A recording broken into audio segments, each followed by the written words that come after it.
Mr. Josh Wells, thank you so much for hopping on with us today, man. Yeah, appreciate you. Thank you for the opportunity to talk and Absolutely, hang. man. It's exciting to finally connect with you. I'll tell you what, I'm very excited for this conversation. Been doing my homework on you and your story, and it has been one of very inspirational to me and motivating, and really just to pull back and see the goodness of God. We talked a little bit before we record. We had Pastor Joby on a couple of weeks ago, and to see what both of you guys are doing from afar, man, I just want to encourage you, Pastor Joby, the Church of 1122. You guys are doing incredible things down there, man. And so from afar, it's been very encouraging to see. Yeah, it's amazing. It's amazing to be a part of. You kind of can lose sight of it when it becomes feels normal. Then you talk Sure. to people that are being influenced from afar. So just thankful for my community, my church, and what the Lord's done Yeah. in Jacksonville through Joby and then through me. Yeah, absolutely, man. I told you before, I envy you guys because I really do wish I was there and seeing the Lord move in so many ways. Remind me one more time, because I think I know the story, but I know parts of it. How did you and Pastor Joby first connect and get so tight? Yeah, so honestly, it was through our wives. So I Okay. was playing in the NFL. I was a rookie. Gretchen, his wife, goes home. Had met my wife at the gym, and then she goes home and is like, "Hey, there's a NFL player that I think you need to hang out with." And he's like, Man. "I don't want to do that. Like that's Yeah. the last thing I want to do." Yep. And then through her being like, "No, I think you should talk." We ended up like connecting and kind of just I don't know, met, talked, hung out. And then actually, it was training camp, maybe my second year. I get kind of hit my ribs. Um, I don't know, fractured my ribs, ended up fracturing my ribs. They x ray it. Well, on the x ray, they like see something weird. They're like, you need to go to Mayo. So I go to Mayo. It ends up being a benign tumor. But at Hmm. first, we're like, we don't know what it is. And we were renting a house from a lady that went to the church. Well, she called Joby and was like, hey, you need to call him and pray for him. Hmm. So he called and prayed for me. And so through those two things, and then just organically, man, it was like very simple. Like get in the truck, go with me, Yep. we'll hang out. It wasn't like I'm discipling you, like sign a contract. Uh, man, he brought me in under his wing and just Yeah. we just do life together now, man. And it's been one of the biggest blessings in my life to have that man in my life. I love it, man. I know he's a big football guy too, as well. Did you know of him before you met him, personally, or were you kind of expecting to connect with him? Yeah, well, no, I was not expecting to connect with him. And I went to church a little growing up, like a few times, maybe Easter and Christmas. Sure. Yeah. So I didn't grow up going to church. And then I get to 1120, or I get to Jacksonville, and my roommate that I was rooming with that we played football together was like, hey, I go to church on Sundays. You should come with me, and then we'll go get lunch. I was like, okay. Hmm. I had nothing against it. And then we tried like 4 or 5 churches. Then we ended up trying 1122. So I'm just sitting there listening and it feeling like it's not doing anything to me. Sure. It motivated me, it was motivating at first. Yeah. And then, so I wasn't into like, who's that pastor? Who's he? How good is he? I Yeah. just was hearing him. And then what really deepened my faith was when we did get connected. And then I learned about how he lived his life, who he lived it for. Hmm. And I was like, man, this is completely different than the Christianity I thought was a thing, Yeah. And that Absolutely, was the man. big driving force to see a man walk it out that way. And that actually helped me grow deeper into my faith. Yeah, I love him, man. To me, he's as real as it gets regarding pastoral leaders and spiritual mentors to so many different people. And he's reached more people than he understands. So I'm very grateful for him. To not talk about him the whole time, though, man, I want you to share your story. I know you have an incredible story, and I want our listeners to hear it. You are a 10-year football player in the NFL. You're a Super Bowl champion. You've got a rich history in the athletics space.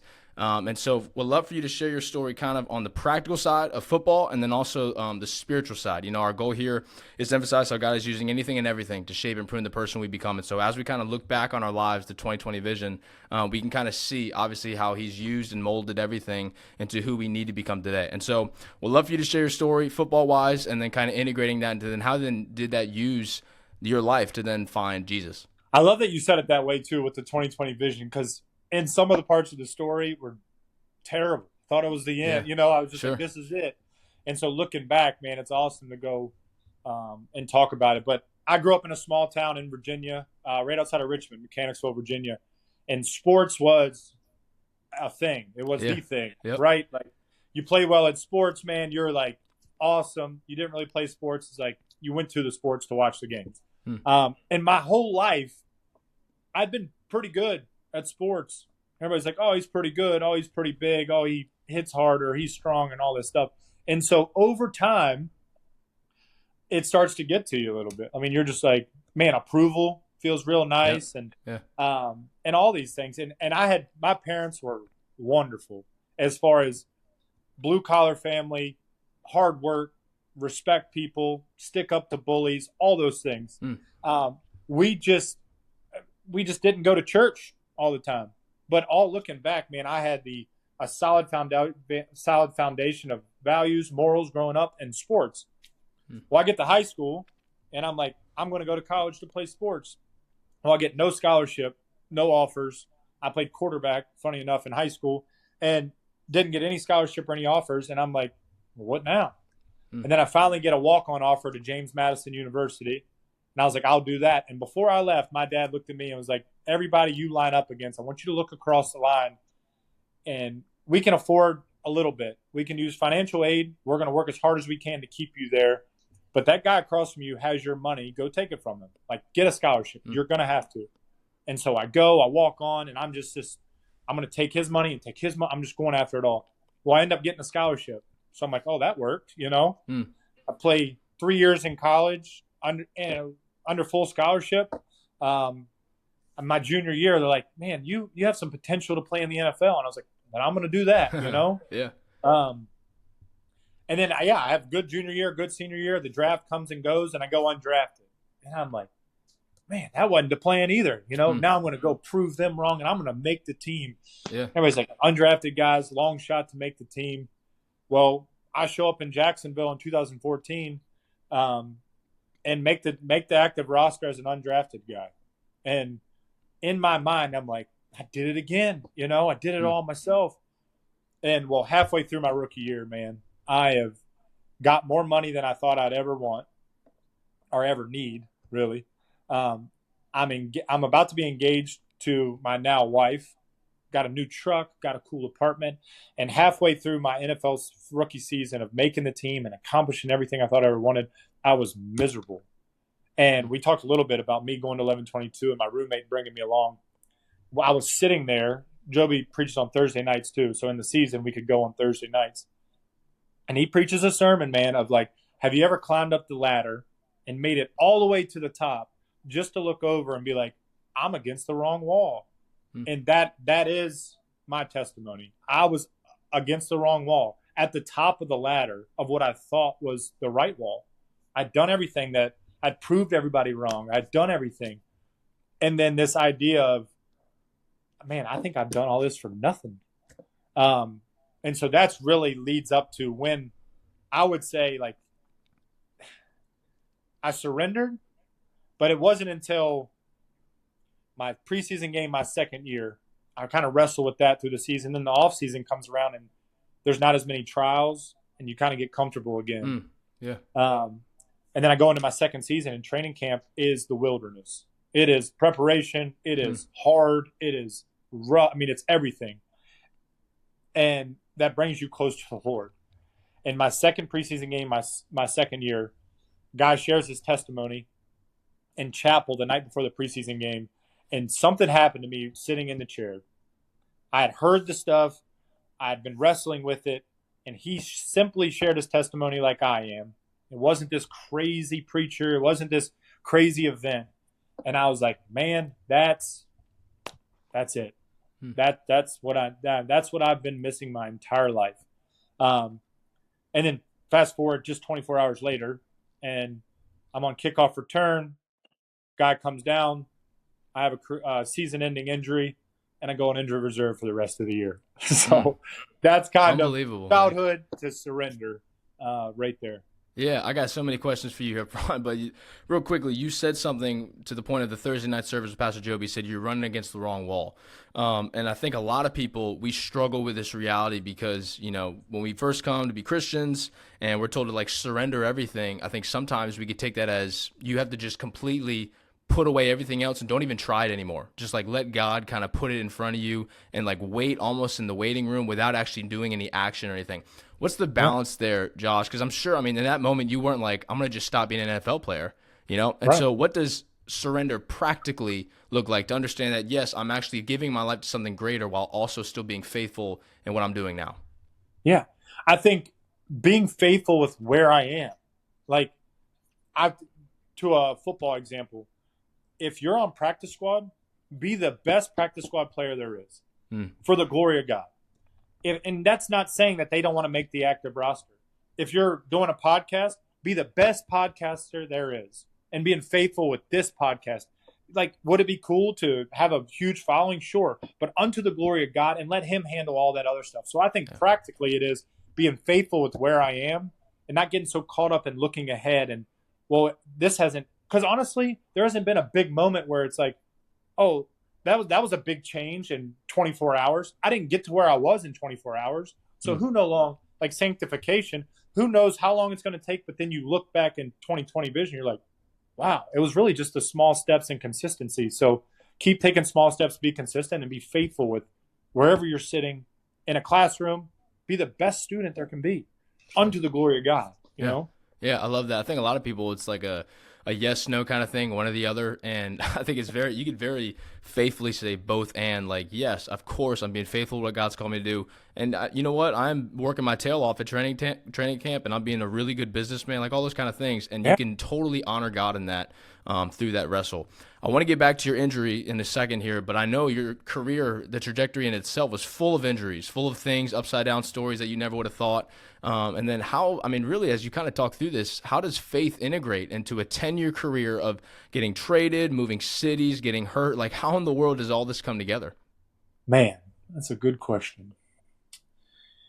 It's constantly looking back at like that wrestle of where I want to go. Because I have dreams, right? I want to win a Super Bowl. I want to play for a long time. Sure. I want to make money to be able to provide for my family. But haven't the people that are surrounded around me, like Joby, my wife, those people around me are what really helps guide the ship. Because sometimes you can lose your way, and we're prone to wander, and we need people to kind of bring us back. So I think it's really the people that I surrounded myself with that kind of helped me kind of stay on track. I don't know if that answers your question, but yeah, I think really just who I was surrounded with when things got crazy is what kind of kept me rooted in my faith. Because there's times, man, where you're just questioning and you're doubting, and there's times where that comes up, and just having those people around me when those hard things would come would kind of held it together, honestly. Yeah, absolutely, man. I think a lot of times when we face hard things, we just automatically think it's the wrong thing, you know? But I think oftentimes the hard things are the right things that God's actually using to shape and prune our hearts. I'm gonna put you on the spot here a little bit, man. I did my homework, and I know there's a story about you where through the multitude of injuries you had, you know, you were supposed to go home, I think, after a game one time, and there was a female who was going to go with you. Yeah. And you said, I'm not doing it, right? You stood tall on your values, your morals, what you believed in, regardless of what life looked like. A lot of people, if they're like, you know what, I'm sold out for the Lord, and I'm going to do this thing for Jesus, and then a bad thing happens, they're like, not a big deal anymore. You know, this is my thing. Like, this is my area where I can do it my own because you just got me hurt, you know?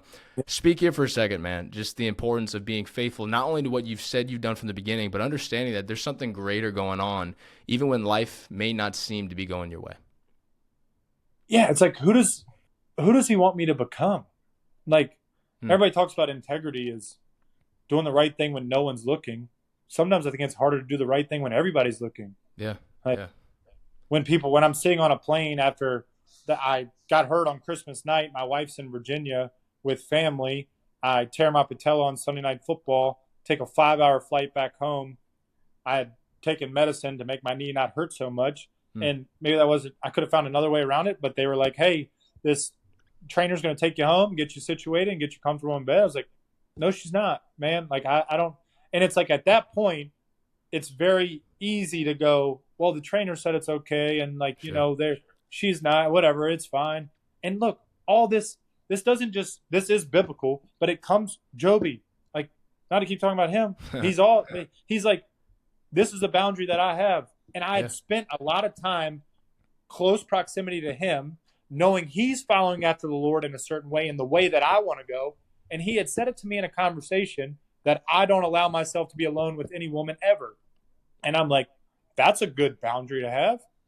And so when I found myself in the situation, there wasn't a question of, is it going to happen? The answer is no. And I think if we don't have those things already predetermined in our mind, and then it's just a slippery slope, we go to work and we hang out, and it's like, oh, they're kind of funny, and we're working on things together, and this isn't easy. Back to your point about hard things, like it's not supposed to be easy. Nowhere in the Bible does it say it's going to be easy.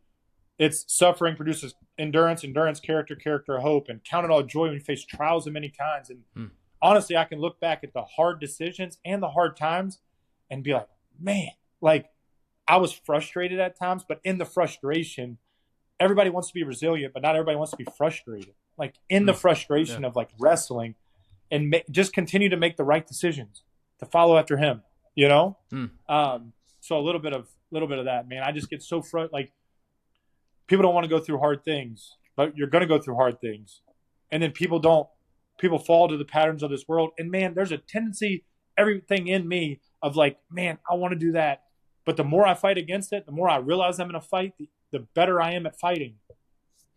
That's good, man. You know, Josh, you used a word just then, the predetermined word, where you've kind of made the choice way in advance not to do something that would compromise your faith, your marriage, all those kind of things. I think what a lot of us do is we kind of hold those convictions lightly, and then depending on how life goes, we say, you know what, if it's going my way, I'll stand tall in them. You know, I'll do what I said I wanted to do.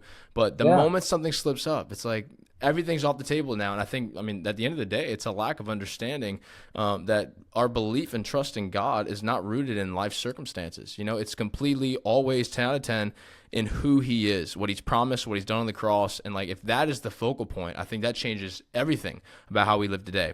I want to get back to your injury because, I don't know if the listeners missed that, but I'll say it again. You get injured you get saved, and then the next day you get injured, which is crazy talk because a lot of people are thinking like, as soon as I become a Christian, my life is going to be easy, no pain, no hardship. And honestly, I'm going to start to get the things that I want.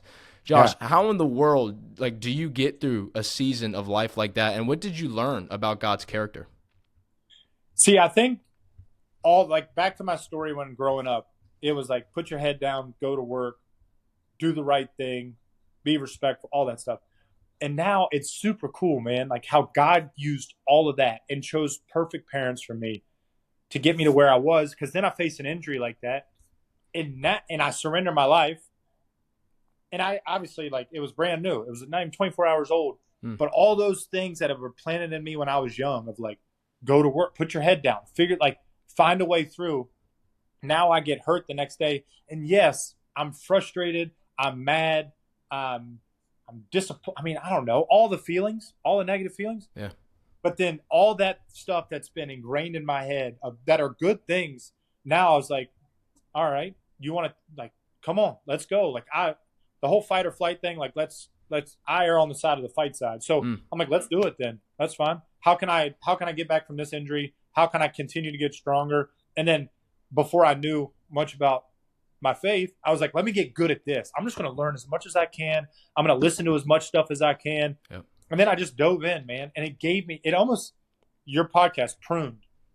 And looking back, I'm like, man, it says everything in our life that if it doesn't bear fruit, it's gone. If it bears fruit, he'll prune it. So he's doing one or the other. It's not, he'll just leave that one. It's either pruning or throwing it away. So looking back, it was a season of being pruned of look, I'm not taking football away. This is where I'm going to put you right now in this season of hard things. And man, it was through that year that on IR, man, there's a mental battle of, am I going to get cut? Are they going to bring me back? Are they going to keep me? All this stuff. And it was unbelievable I would just lay there, listen to sermons, watch film, listen to sermons, watch film. And this is pre-kids, so I had time to do all that stuff. Yeah. So yeah, man, but that he was there. He's right there. As soon as we turn back around, he's right there. You know, it's not just long way off. Oh, get it together, come to me. It's like, man, I'm right here. Just turn and look. You know, I love that, man. I think one of the greatest excuses, at least that I hear amongst young adults or, I mean, anyone following the faith is like, I really just don't have enough time. I don't have time to listen, to read, to watch, whatever it may be. And I think there's something really that honors God in those seasons of you're actively being like the best nurse possible, the best fourth grade teacher. And it's like no one sees all of that. No one sees the work you're putting a day out. And then on top of that, no one sees you staying up an extra hour, like reading the scripture where like, it's like crazy. And I think God is completely honored in that. And that's really the wrestle that we have to have through these seasons. Josh, you look at your life and you could really say, you can make an argument. It was one of a complete underdog story. You go to JMU with no scholarship, you're undrafted, you make the team. Eventually you're Super Bowl champion. I mean, crazy story, man, from the outside looking in. And I know a lot of our listeners are probably feeling like they may not be a football story underdog, but like life is just completely against them. Doors are being closed, things aren't going their way. How do you combat this lie that we start to believe sometimes? And what do you cling on to when you're trying to hold on to your faith in this way? Scripture. When I just wrap my head, because I get the thought, I get the whispers all the time. Like whether it's the company I've started or working with a kid or even in football, like, man, you're not good enough. You're not, like, what are you doing? You don't even deserve to be here. And like, if I don't, and like fear, like, oh, what if I mess up? This fear of approval. And so for me, if I feel like I can fight him back, that's like if you were to come push me and we were getting a fight, like I would punch back. But I feel like some of us in a time in my life where I'm getting beat down and I would not fight back. I would just let it happen. Sure. But I think scripture, I think people in my life speaking life into me, but just waking up daily and choosing to follow after the Lord, waking up daily, understanding that how you talk to yourself is one of the most important things in your life. You talk to yourself more than anybody. And what you're saying to yourself is one of the most important things about you. Yeah.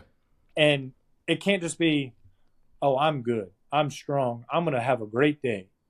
I mean, you can say those things and that's great. But some of it's like work heartily as for the Lord and not for man. Like I had to just fight against approval, be watchful, stand firm in the faith, act like men, be strong, let all you do be done in love. That's a mission statement in itself. If I do those things, if I'm watchful, if I'm aware of what's going on, I'm standing firm in my faith. I'm not back. I'm acting like a man. That doesn't mean like I'm stronger than you, Ryan. Like it means I'm having courage and I'm kind, I'm gentle, I'm patient, all these fruits of the Spirit. And then be strong, whatever that looks like for you. And so just having those things ready to go. And to your point, if you don't have them, when the thing comes up, it's awfully hard to fight against it. Yeah. And so that extra hour you stay up reading, that time you woke up early in the morning, when you worked out, you listened to this podcast. When you worked out, you listened to a sermon. Man, that stuff is getting in there, and it'll be ready to fight with if you put it in there. Yeah, I love that, man. I think there's a rise in today's culture of, like you said, affirmations of I am powerful, I am strong, I am good. Yeah. And to your point, I mean, obviously there is some truth in that. If we're in Christ, like we're a lot. There's a lot that comes with being. He is powerful. He is strong. He is good. Exactly. And like, I don't understand, man. It's like all you have to do is change the preposition and say, no, look to the cross and say, like, I can do now all these things because of him, who strengthens me. And, like, that changes everything about everything. I think of even Genesis with Jacob and Joseph, the famous verse that Joseph says, what you meant for evil, God meant for good, right? And then, but if you turn back a couple of chapters later, Jacob, his father, says, everything's against me. Nothing's going my way. And like we can play victim of circumstances our entire life and try to act like everything's going against us and doors aren't being closed and God's trying to punish us. Or we can literally just flip a perspective and say, maybe God is holding something better. Maybe he's actually trying to prepare me for something that I need in the future. We're in a series right now at 1122. It's called In the Arena. And it is right up my alley. And Joby just preached a sermon last Sunday, David and Goliath. And it's unlike most sermons you've ever heard on David and Goliath. But at one point, they're standing there, and everybody's in their armor, and they're facing off, and they're about to fight, and David shows up. He's like, what's going on? And like, we've been fighting. And then Joby said a little one-liner today, or one-liner on Sunday. He's like, man, well, some of us show up with armor and say we've been fighting, but we haven't been in the fight. And some people show up in church clothes, but they're not really in the fight. And so this idea of like waking up and understanding like there's an enemy that wants to come after you and want to attack you and want you to believe that you're just going to stay where you are and it's going to keep you down and you're not very good and you'll never have this and his faith is this. Man, I wrestle with it daily. And the best thing you can do is reorient your life around him, choose to believe, and follow after him, and understand I'm in a fight. And there's something about it after a little while. It's kind of naturally lines up with my personality, and some people's it might not. But when you frame it that way, like, man, I'm in the fight, and whatever happens, we know what the end result is. We know who's won. We know where we're going to be. And there's something about being in the arena, laying it all on the line, and not being the one just standing on the sideline being like, I'm kind of scared, you know? Yeah, absolutely, man. I got to ask you this question. I know we've kind of talked about this a little bit already, but I know for a lot of our listeners, in a very practical sense, away from sports, in this season of life for young adults, people start to have a niche of what they want to do with their lives, what they feel like God's calling them to do. And oftentimes what happens is it doesn't automatically come. That's kind of the realization that we have to understand. It's like, man, I want to go into ministry, but I don't have a spot yet. I don't have a job. I want to do this, but I got to go to grad school for 8 years to get there. And I know in your story, I mean, tell me if I'm wrong, there's an aspect of 10 years of playing football, injury after injury, not making rosters, having to fight to get on the rosters. I'm sure there's at some point a thought of, maybe what I'm doing isn't what God's calling me to do, right? But you persistently show up day in and day out and do what you feel like God's pressed on your heart. How do you get to that place? I mean, how do you trust that what you're doing day in and day out is what God's called you to do? And how do you stay faithful in that? To your point, it's pruned. And if he wants to take it away, he can take it away tomorrow. But with having the people around me and the conversations that I've had with, whether it's Joby or Charles Martin or these guys in the church that I've been surrounded with, it's like, look, man, you run this thing as long as you can, as hard as you can, and be faithful in every way. Yeah. And, man, if it's not meant to be, he can take it away.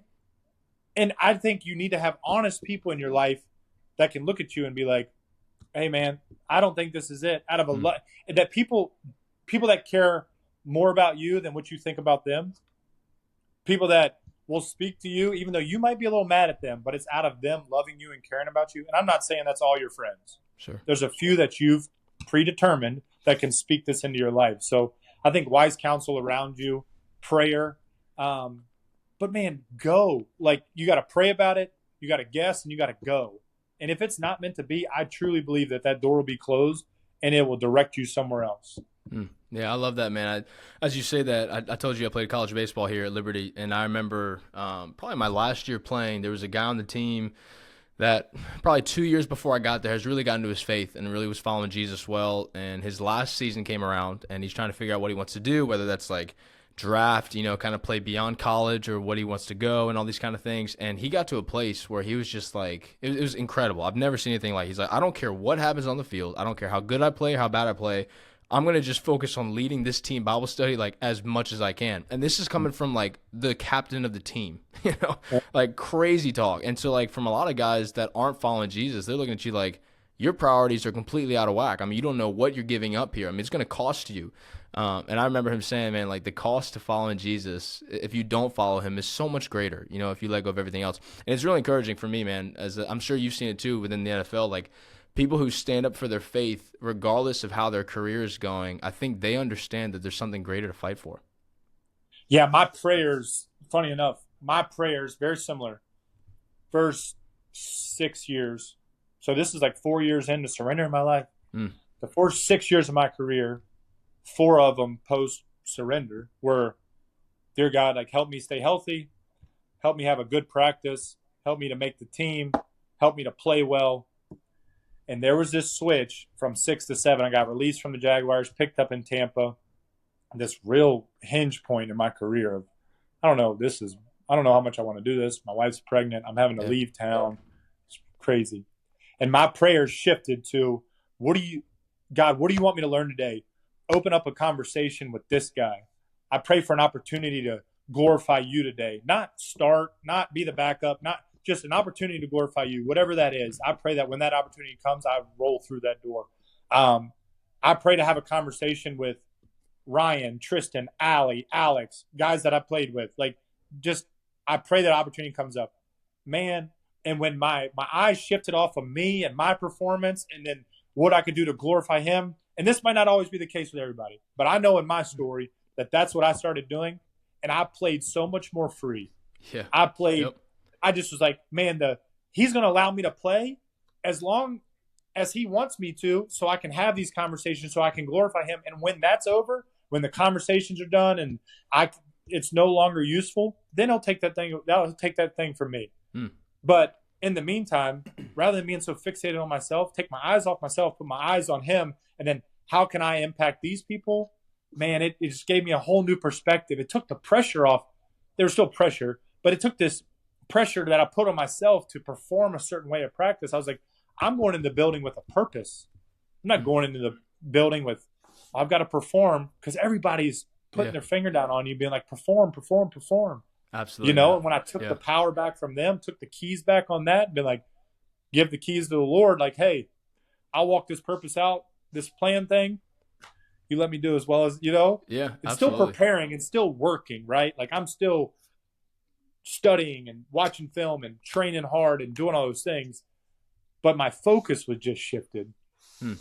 I have the unique opportunity to still pour in athletes here at Liberty while I'm here, and I tell them that all the time, exactly what you said. It's like, it's so ironic because when you actually let it go, you actually play so much better, right? And this mirrors the words of Jesus when he says, if you try to save your life, you'll lose it, right? But if you lose it for my name's sake, you find it. And I just think we have to understand, you know, in an upside down kingdom we live in, the things that we expect to happen when we put in the effort normally don't. And oftentimes when you let it go, you know, God says, okay, now I could finally work with that because you're no longer in control. You know, that's exactly what we wanted you to be all along. Got to ask you, man, you mentioned the Bucs, and it would be a shame for me not to ask you, how was playing with Tom Brady?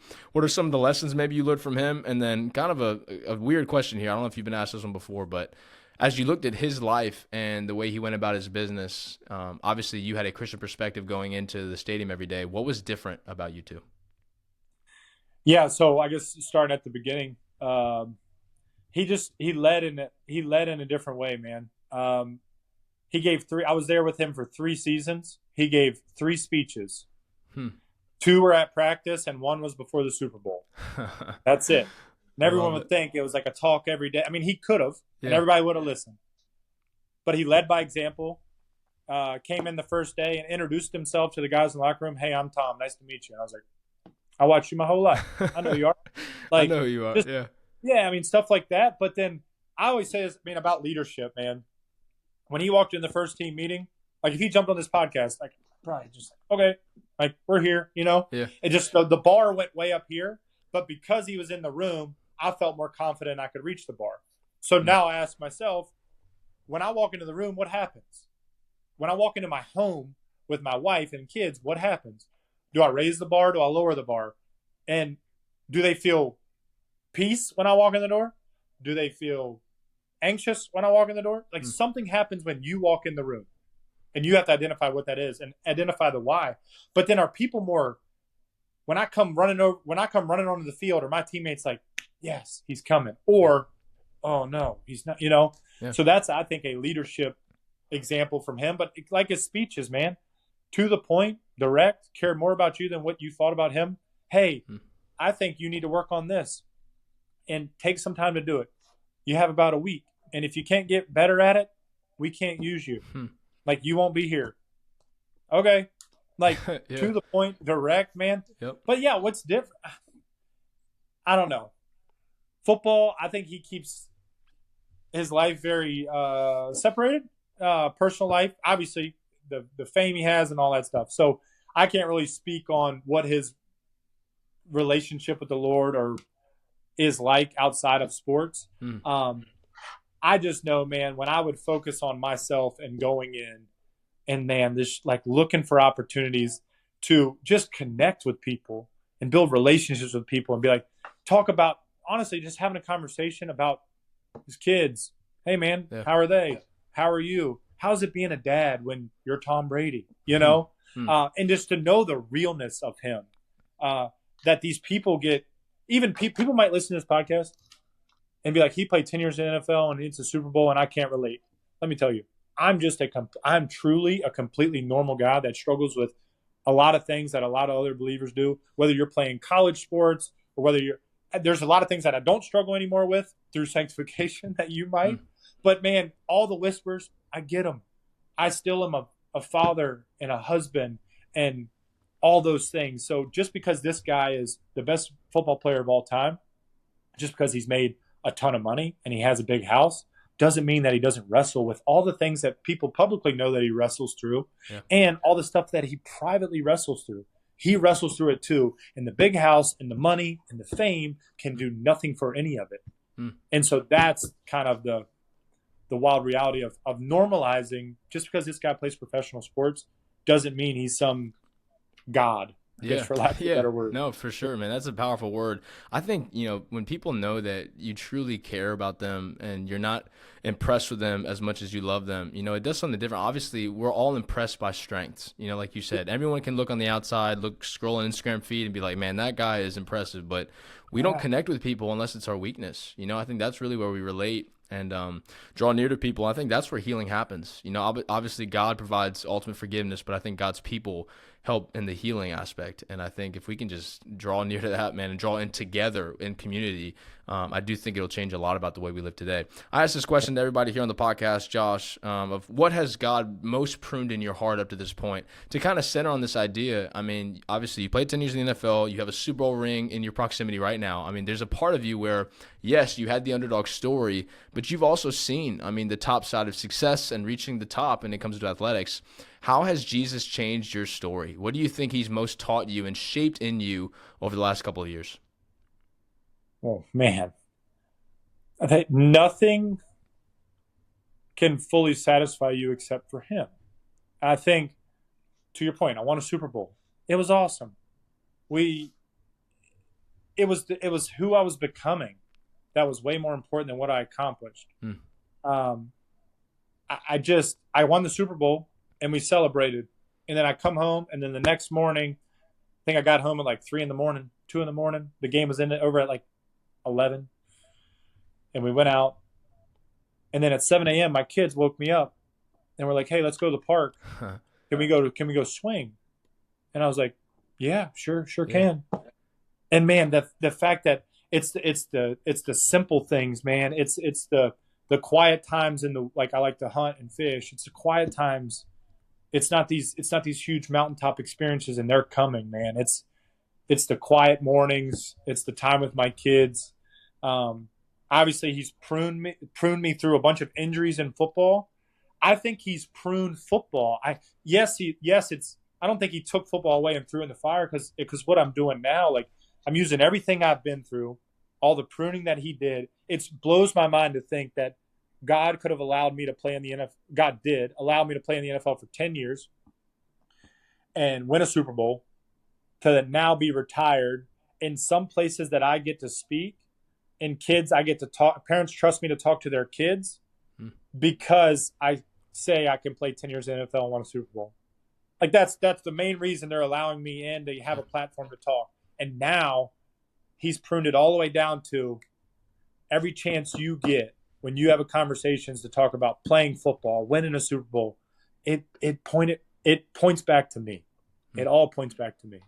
I love it, man. That's a powerful thing about our stories. And like you're saying, that's what we're highlighting here, obviously, is just how God is using all things, good or bad, whether you agree with it or don't, to shape who you are. And I mean, even similarly, I look back at my life, and it's funny.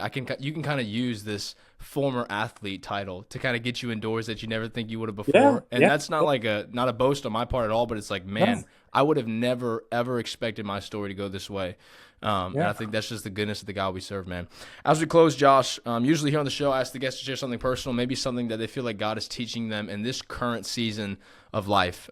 You've done a lot of encouraging to our listeners and myself today, man. But if there's a last word for you today, for all of our listeners, maybe what's the last charge as we kind of move forward? How can we see Jesus in our stories and move forward with perseverance and ultimately faith? Yeah, I guess personally, for me, it was really, man, the past couple months. Well, since retiring, the first 6 months was kind of fun. I lost a bunch of weight and got a surgery to get healthy, and it was all kind of fun. And then you start to settle into, like, who am I now? What am I going to do with my life now? And, man, I would say even for like a year, 6 months, it was just, how can I be good at the next thing? Be a good dad. be a good husband. And they're not bad things, but be a good dad, be a good husband, be a good business owner. I talk about the mental side of sports with a bunch of high school athletes now. Like be the best at that. And it got exhausting. It got really exhausting. And I think it was all rooted in. And yeah, man, I was still reading the Word and spending time with my faith, or spending time at church, spending time with people that love me and all these things. And literally the past couple months, I've had to just stop trying to be good at all those things and grow closer to the Lord. And because I grow closer to the Lord, I will get better at those things. Being a good dad is a byproduct of my walk with the Lord. Yeah.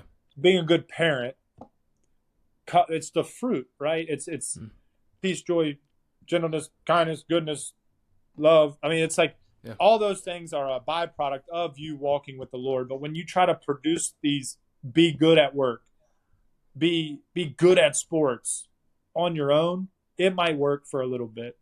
It worked for a second for me. And then I just got exhausted. I'm like, man, I can't do this anymore. And I had to, not that I can't be a husband, dad, or business leader. Yeah, I got you. But I just was like, can't do it on my own strength anymore. In the past couple of months, I've just been diving into the Word, diving into every opportunity I can share my faith, listen to things, conversations, praying. And all those things have started to flourish. And I'm not meant to carry all the weight. He's with me. He strengthens me too. But, man, that's been something personally for me.